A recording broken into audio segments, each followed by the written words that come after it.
Новые возможности подготовки будущих врачей. На базе Чувашского госуниверситета открылся центр аккредитации и симуляционного обучения. Прежде чем лечить пациентов, студенты должны будут набить руку на муляжах. Мария Никифорова о первых шагах в освоении профессии. Это желчный пузырь. Посмотрите, есть камень.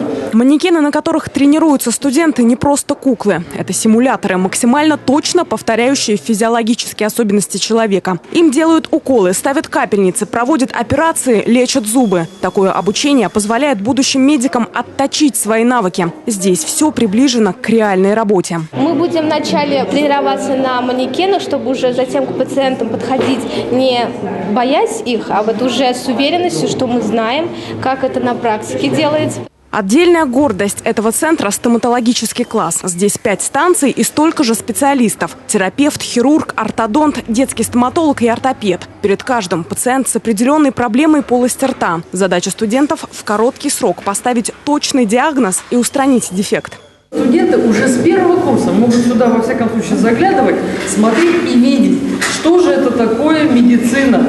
То есть, потому что мы об этом узнаем, вот когда попадаем именно вот в реальную клинику, в реальные условия. Заканчивая университет, мы должны все сделать, все уметь делать. Каждая станция – это свой рабочий кабинет у студента.